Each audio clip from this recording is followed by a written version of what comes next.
FMCG અત્યારે જોઈએ ગૌરાંગજી, sector specific એક ચર્ચા કરીએ.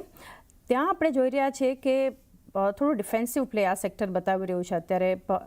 અગર સેક્ટરલ ઇન્ડેક્સ જોઈએ તો સૌથી વધારે મજબૂત છે અત્યારે વરુણ બેવરેજીસ જેવા સ્ટોક્સ. આઈટીસી જો અગર નિફ્ટીમાં જોઈએ તો એવન્યુ સુપરમાર્ટ્સ બધી જગ્યાએ આપણને એક મજબૂતી, ખાસ કરીને આ બધા સ્ટોક્સ જે છે કોલપાલ, ત્યાં ખરીદારી અત્યારે આપણને બનતી જોઈ રહ્યા છે. પરંતુ અગર સમજીએ ફંડામેન્ટલી એફએમસીજીને, કઈ રીતે આપ સલાહ આપશો?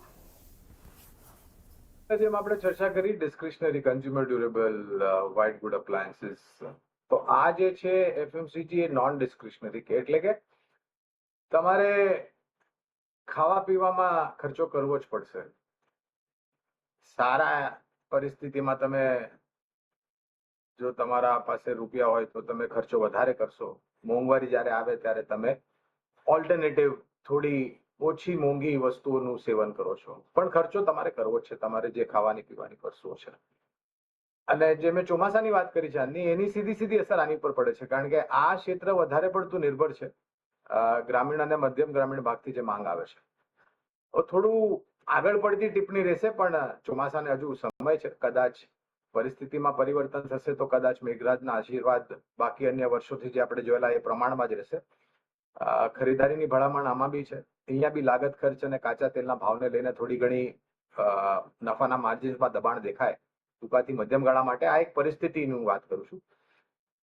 HUL, ITC, Tata consumer, Godrej consumer, Dabur, Marico, Britannia, Nestle, આ બધી જ એફએમસીજી ક્ષેત્રથી જોડાયેલી કંપનીઓ પર રોકાણની ભલામણ છે. આ સ્તરથી શરૂઆત કરો અને ઘટાડે જોડતા જાઓ. પૂરી તાકાત લગાડીને રોકાણ કરવાની કોઈ જરૂરત છે નહીં. તો એક વ્યૂ આ બધી કંપનીઓ માટે ખાસ કરીને બનતો જોઈ રહ્યા છે લોંગ ટર્મ એફએમસીજીની કંપનીઓ ધ્યાનમાં રાખો.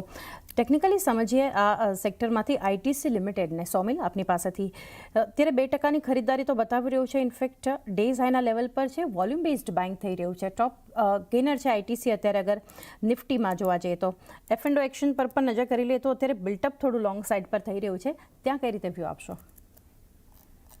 એબ્સોલ્યુટલી પોઝિટિવ અત્યારે ચાની વેરી રિસન્ટ બ્રેકઆઉટ છે. જે રીતે તમે પણ કીધું કે એક સારી મોમેન્ટમ છે, એક કન્સોલિડેશન બ્રેકઆઉટ છે.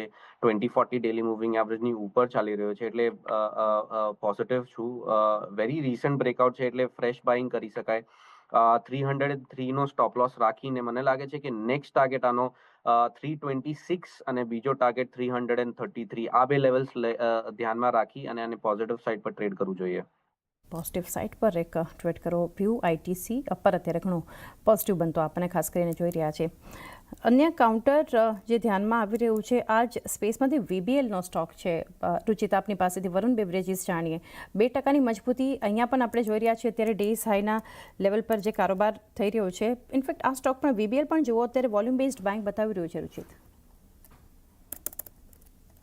કરેક્શનની બાદ એક સારો પુલબેક મૂવ સ્ટોકમાં રહ્યું છે અને ઓલમોસ્ટ એને 200 ડીએમએ પણ સરપાસ કરવાના તત્પર જ છે હમણાં. જે પ્રીવિયસ સ્વિંગ હાઈ રેઝિસ્ટન્સના હિસાબે 510ની આસપાસના નિયર ટર્મ ટાર્ગેટ્સ આવી રહ્યા છે. સો પોસિબિલિટી અપ મૂવ 510 સુધી એક્સટેન્ડ થઈ શકે છે. સો બાયસનેસ પોઝિટિવ છે. કોઈ પોઝિશન હોય તો હોલ્ડ કરી શકાય છે 510ના ટાર્ગેટ માટે.